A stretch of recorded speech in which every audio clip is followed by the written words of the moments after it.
The economic environment is currently perilous for all its stakeholders, including the property sector, and there's a feeling that higher interest rates are killing any prospects of capital investment. I think everyone is trying to come to terms with this about 40% over the last 18 months with this increase in rates, and people have been paying off debt.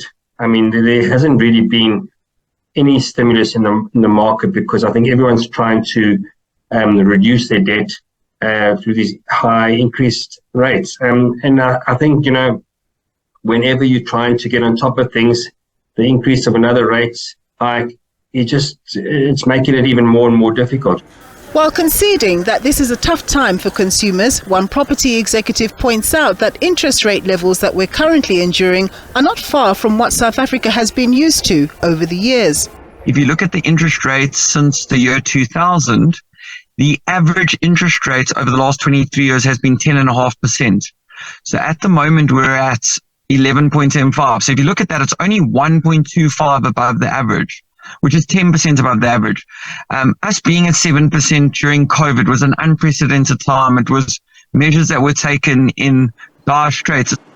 The commercial property sector has had to dig deep in terms of investing in diesel generators, while others have opted to go down the solar power route, all of which have cost implications. The most recent imposition of another 50 basis points increase in interest rates has left some market observers shell-shocked. This is terrible for our industry, for the market, and everyone's going to feel it now, from the property owners to the tenants to the consumer. There's going to be a spillover effect, and it's just going to have a lot of pressure on the economy.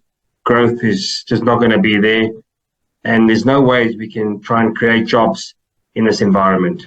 While it's anticipated that there may be an uptick in the number of mortgage defaults as some households struggle to keep up with their obligations, some don't expect it to be as dramatic as suggested, given the evidence of history, arguing that in the long run, property is a good asset bet. Ironically, our market has outperformed most markets in the world over the last 10 years. The average growth in Cape Town has been 200% and the average growth in Joburg has been 80%. And the reason for that is our property market is still one of the most underpriced property markets in the world.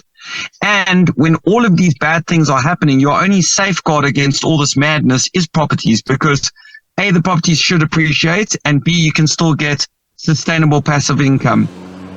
Brawl Auction and Sales says it's witnessed players selling off their properties to pay off debt and secure greater liquidity, and that despite the higher interest rate environment, opportunities are there for investors who have cash at their disposal. Likewise, for the residential property sector, there's an opportunity for buyers to pay for discounted property as some sellers look to cut their losses.